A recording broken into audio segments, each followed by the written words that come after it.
అభివృద్ధికి రాజకీయాలు లేవని చెప్పంటున్నా. ఆ విధంగా అభివృద్ధి చేసినటువంటి ఒక మరి గొప్ప నాయకులు ఏదైతుందో మరి కేసీఆర్ గారు అని చెప్పంటున్నాం.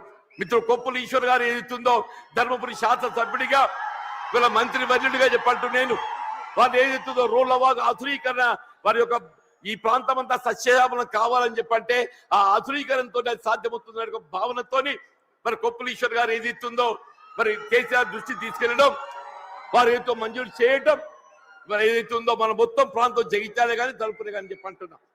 జగిత్యాల, ధర్మపురి, కోరుట్ల, వేములవాడ, చొప్పదండి మనంతా అన్నదమ్ముల్లాగా జగిత్యాల జిల్లాలో కలిసినటువంటి వాళ్ళం చెప్పంటున్నాం.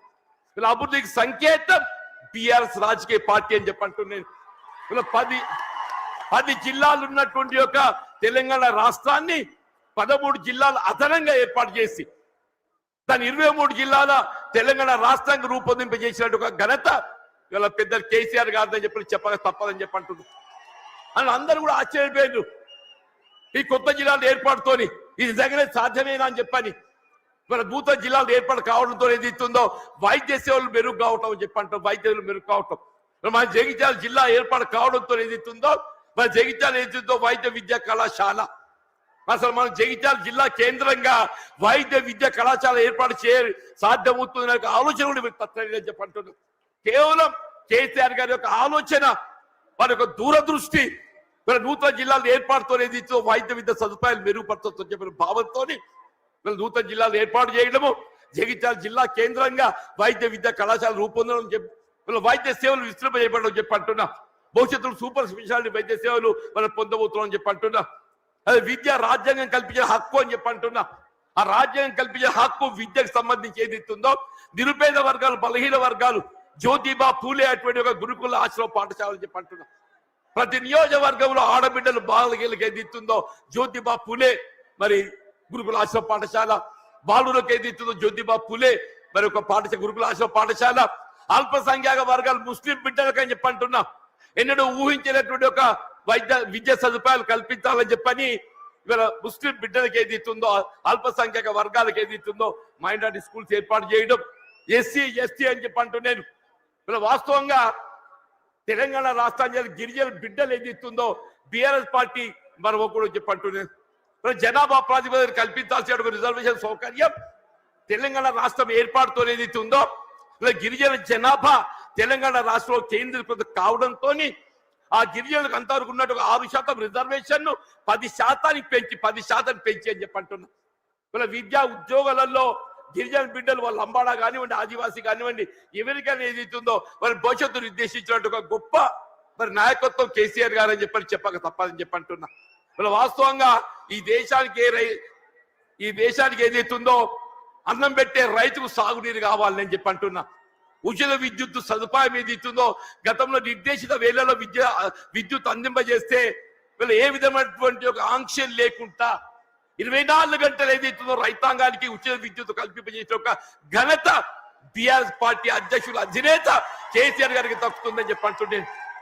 ఇలా ప్రాణహిత నదీ జలాల వినియోగ దేవాలనే ప్రాణహిత నదీ జలాల వినియోగంలోకి వస్తేనే కానీ ఏదైతుందో మన తెలంగాణ రాష్ట్రం రైతాంగం ఏదైతుందో మన పంటలు సాధ్యమవుతుందని చెప్పంటుండే. మరి ఉమ్మడి రాష్ట్రంలో వైఎస్ రాజశేఖర రెడ్డి గారు ముఖ్యమంత్రి ఉండగా మరి సహచరులు మేము భావించాం మరి తుమ్మడి ఏటి వద్ద బ్యారేజ్ నిర్మాణం చేస్తే ఒక లిఫ్ట్ తో నీరు వస్తుందని చెప్పని. కానీ మహారాష్ట్ర ప్రభుత్వం ఏదైతుందో వాళ్ళు సహకరించలేకపోవడంతో 152 మీటర్ల ఎత్తుతో నిర్మాణం చేయాలని తలపెట్టినట్టుగా బ్యారేజ్ 145 మీటర్ల ఎత్తుతోనైనా కానీ ఇదే పెద్ద కేసీఆర్ గారు ఏదైతుందో మహారాష్ట్ర ప్రభుత్వం ఒప్పందం చేసుకోవడంతో పాటుగా దిగువ 100 మీటర్ల ఎత్తులో మేడిగడ్డ వద్ద బ్యారేజ్ నిర్మాణం చేయగలిగినట్టయితే అటు ప్రాణహిత నదీ జలాలు, ఇటు గోదావరి నదీ జలాలు, అటు మానేరు ప్రాంతంగా వచ్చే నదీ జలాలు అన్నింటిని మనం ఎత్తిపోత ద్వారా వినియోగించుకుంటే ఒక 300 TMT లభ్యత పొందే అవకాశం ఉందని చెప్పంటారు. మరి ఆ విధంగా ఒక దశాబ్ద కాలంలో కేవలం ఒక దశాబ్ద కాలంలో వీళ్ళ కాళేశ్వరం ప్రాజెక్ట్ నిర్మాణం పూర్తి చేయడమే కాదు దాని ఫలాలు కూడా మనకు అందింపజేయడం జరిగిందని చెప్పంటుండే. ఇవాళ ఏమైందా మన కేసీఆర్ గారు జగిత్యాలకు వస్తున్నారని చెప్పంటే నిన్నటి దాకా నిద్రపోయిన ముఖ్యమంత్రి రేవంత్ రెడ్డి గారు ఇవాళ బయలుదేరిండి అని చెప్పంటున్నారు. మేడిగడ్డ బ్యారేజ్ ఒక 2 పిల్లలు గుంగినాయా, SLBC Srisailam left bank canal అని చెప్పంటున్నారు. నిర్మాణ దశలో కృంగిపోయి 8 మంది కార్మికులు చనిపోతే కనీసం శవాలు వెలికి చేయలేకపోయింది అని చెప్తున్నా, శవాలు వెలికి చేయలేకపోయింది అని చెప్పి అంటున్నా. 2 పిల్లలు కృంగిపోతే అసలు బ్యారేజ్ విలువ 4000 కోట్లు, ఆ 2 పిల్లలు కడితే 400 కోట్లు అయితే అని చెప్పి అంటున్నా. ఎక్కువ మీకు అన్నారం సుందరి ఇంకో 100 కోట్లు అయితే అని చెప్పి అంటున్నా. ఇలా 2 సంవత్సరాల కాలం ఏదైతుందో ఏదో ప్రకృతి సహకరించిన అదృష్టం, మన కరువు సమస్య ఉత్పన్నం కాలేదు. రేపేదైతే ఎల్లినో ప్రభావం నిజంగానే కరువు వచ్చినట్టయితే మన భవిష్యత్తు ఏం కావాలి, కరువు వస్తే మన భవిష్యత్తు ఏం కావాలని చెప్పి అంటున్నా. అదే పెద్దలు కేసీఆర్ గారు ఏదైతే జగిత్యాల పడ్డానికి వస్తున్న సందర్భంగా రేవంత్ రెడ్డి ఏదైతుందో నిద్ర లేచినట్టు నటిస్తుందని చెప్పి అంటున్నా. తుమ్మడేటి వేరే అటే పోయిందా? నీకు నిజంగానే సిన్సియారిటీ ఉంటే వీళ్ళ 3 సంవత్సరాలు గడుస్తుందా తుమ్మడేటి బ్యారేజ్ నిర్మాణం చేయగలుగుతావు కదా, ఎందుకు చేయలేకపోయినా చెప్పంటున్నాను.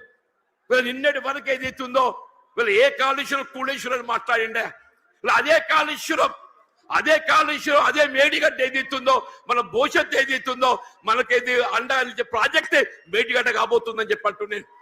ఇలా మన భవిష్యత్తు రైతాంగమే కానీ, ఇలా త్రాగునీటి సదుపాయమే కానీ, పారిశ్రామిక అవసరాలే కానీ, హైదరాబాద్ త్రాగుండే అవసరాలే కానీ అన్నింటికి ఏదైతుందో అదే మేడిగడ్డ మనకు జీవనాధారం కాబోతుందని చెప్పి అంటున్నాను. వాస్తవం చెప్పాలంటే ఇలా కేసీఆర్ గారి యొక్క విజన్, వారి యొక్క దూరదృష్టి, మరి తెలంగాణ రాష్ట్ర ఏర్పాటు సాధన కొరకు మరి ఉద్యమించిన నాడు కరీంనగర్ జిల్లా కేంద్రంగా వారు టీఆర్ఎస్ ఆరంభింపజేయడం జరిగిందని చెప్పి అంటున్నారు. అందరు ఆశ్చర్యపోయిండు, ఇదేంటి అందరూ మర్చిపోయిన తెలంగాణ నినాదం ఈయన లేవనెత్తుతుందని చెప్పారు. ఒంటరి పోరాటం ఆయన ఒక్కడు బయలుదేరితే యావత్ తెలంగాణ సమాజం ఆయన వెంట నడిచిందని చెప్పి అంటున్నారు.